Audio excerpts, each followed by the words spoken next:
From the Library of Congress in Washington, D.C. Thank you, everyone, for joining us. I'm Carla Hayden, Librarian of Congress, and I'm here in our beautiful main reading room for a very special announcement. Tonight, I'm going to share with you the names of the authors who will appear on the main stage of the Library of Congress National Book Festival on September 2nd. And I am announcing that for the first time, all of the main stage author presentations will be accessible to you on Facebook Live. That's great. That's great. And of course, joining me is Ron Charles, book editor of the Washington Post.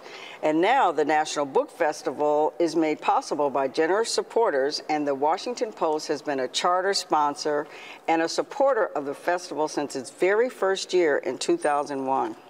It's a pleasure to be here. The festival is the highlight of my year every year. Oh, good, because you know the authors. I do. And you know them intimately, and I thought that it would be fun to talk with you about the lineup as we announce it and to get some of your thoughts about the authors. It's great to be here.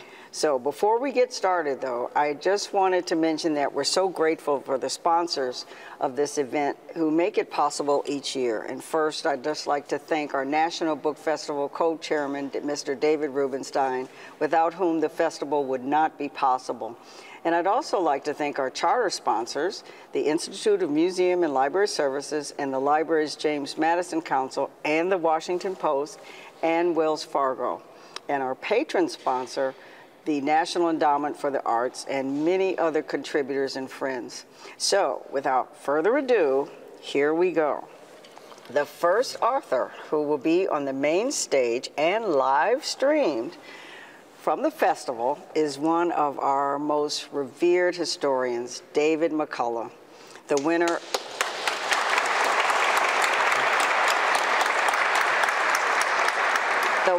of 2 Pulitzer Prizes and the Presidential Medal of Freedom. And his latest book is The American Spirit, Who We Are and What We Stand For. And Ron, I know you have thoughts on Mr. McCullough. It's just great to have David McCullough here because he is one of our country's greatest historians and certainly one of our most beloved historians. In book after book, like Truman and John Adams, he's been able to present the past in a way that's accessible and illuminating and gives us all a sense of where we are. It's one thing to be able to do research, as David McCullough does, but it's another thing to do it in such a fundamental and ancient way as to tell a captivating story, to involve people in that history.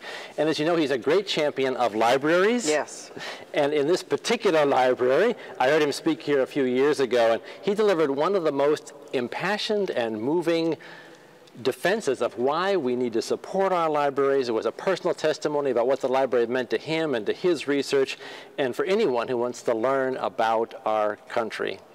He's one of my favorites, as you can imagine. Yes. And he has used the Library of Congress's resources for many, many years and is a great supporter.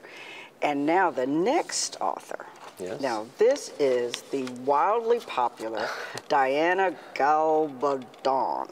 Did I say it correctly? Very close. Okay, you corrected. Diana Gabaldon.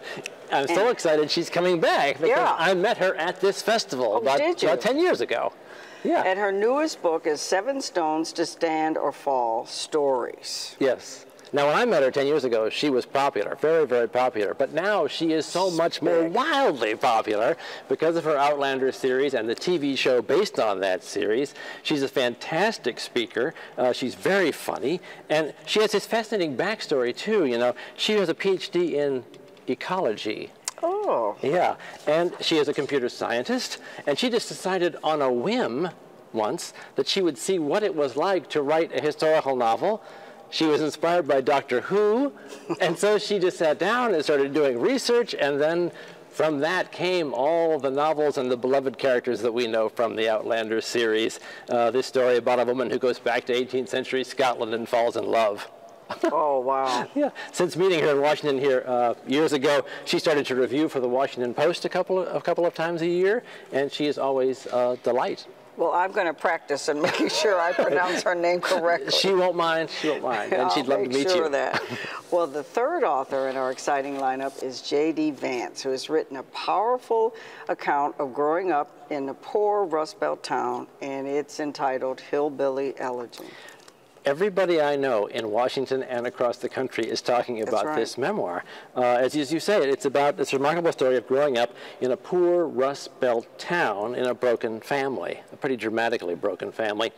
But J.D. Vance managed to graduate from high school, to join the Marines, and then go to Yale Law School, and then become a venture capitalist.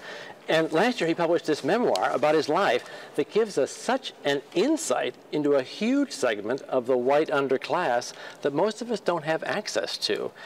And in addition to being really a stunning story, it offers a unique insight into the political revolution that we saw in last year's presidential election. And it raises some difficult questions about what we can do or even how we should help these people who are such a major part of America. I've heard so many people talk about this book in terms really of policy and what's been going on lately. So this book is really on the bestseller list, but also in lots of discussions. And you know, after each author speaks, people can ask questions. Yes. And that's going to be one of the most provocative parts of this presentation. I can't wait, because the next notable appearing on the main stage is the best-selling The World is Flat author Tom Friedman. And his latest book is Thank You for Being Late, An Optimist's Guide for Thriving in the Age of Accelerations. And I think we all are feeling that. Tom Friedman, the New York Times columnist, has been explaining the world to all of us for years. He's won 3 Pulitzer Prizes. And in books like Lexus and the Olive Tree, and as you said, The World is Flat, he's shown himself to be an illuminating guide to our rapidly changing world. And his new book takes on that subject, that is change and acceleration, as its very subject. Thank You for Being Late.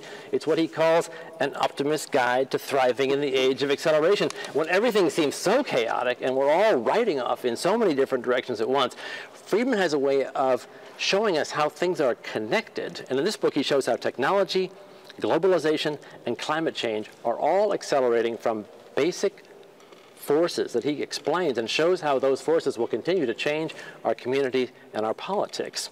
It sounds really wide-ranging, and it is, but rather than feeling overwhelmed, what Friedman does so well is help you get a sense of how you can live a more thoughtful life amid all this change.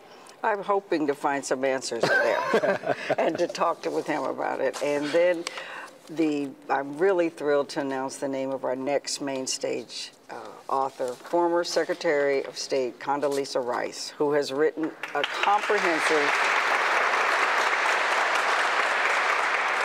comprehensive history of America's struggle toward democracy in her book, Democracy, The Long Road to Freedom. And I think that thoughtful approach to this road that we're all on together is going to be something.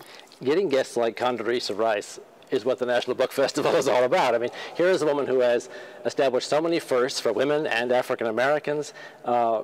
She is a remarkable person. She was Secretary of State. She was National Security Advisor. She's been in the middle of some of the most fundamental geopolitical changes of our lifetime, certainly. And she's a professor. Time magazine named her as one of the world's most 100 influential people 4 times. Her new book, she also holds the record for having traveled the most number of miles as Secretary of State. And her new book, Democracy, Stories on That Long Road to Freedom, she lays out in clear, convincing ways why promoting democracy is still so crucial for the United States. And that is an argument that's become pretty central to our country after the new presidential election. So that is a debate she's right in the middle of, we're all talking a lot about.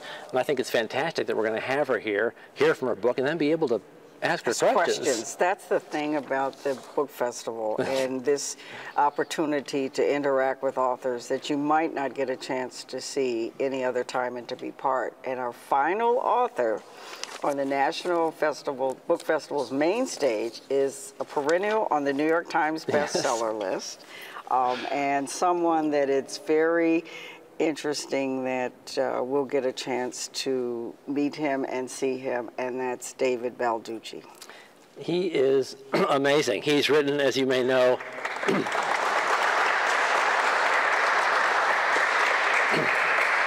more than 30 bestsellers, more than 100 million copies in print. And did you know that he once imagined and wrote about a murder here at the library? Oh, no. Yes. I think things happened around here. Yeah, he killed off the head of rare books and special collections in one of his books. Anyhow, David goes back here a long ways. He was born and raised here in Virginia. As a teenager, he delivered newspapers, which are things people used to find in their yards every morning. Yes. After law school, he practiced law here in Washington, D.C., and then about 20 years ago, he wrote his first novel. He sold it. Everything changed. Clint Eastwood made a movie about it, and since then he's been, as you said, on the bestseller list pretty much all the time. He's got this ingenious imagination, so much so that certain members of our government have interviewed him about how terrorists might attack the United States so that they can plan and thwart those attacks. But here's a really wonderful thing about him. He and his wife, Michelle, are changing people's lives in the most profound way. They have a charity called the Wish You Well Foundation that encourages family and adult literacy all across the country. And because hunger is so tied to illiteracy, yes, their organization also works to cure hunger in America, too. He is a really, really great guy, a real hero of mine. Right, and to be able to make that tie and to let people know about the tie between hunger and illiteracy and the need to solve both at the same time is significant. It is. This is going to be an exciting year, especially for all of the fans of the authors who are watching tonight, because what's wonderful is that no matter where you are, you too can join us at the National Book Festival, September 2nd on Facebook Live. And you can go to loc.gov/bookfest to get more information about the incredible list of authors appearing at this year's festival, which will include Michael Lewis, Alice McDermott, Kate DiCamillo, wonderful, Kwame Alexander, and NASA astronaut and former wide receiver for the Detroit Lions, Leland Melvin. So this will be quite a year, and Ron, we can't thank you enough for giving us a sneak preview. I was happy to do it. Because it's going to be something. So see you soon, and we hope that you will all join us Facebook Live and also in person. That's true. It's all free here in town. It's all free. So thank you all. We appreciate it. Bye-bye. Thank you very much.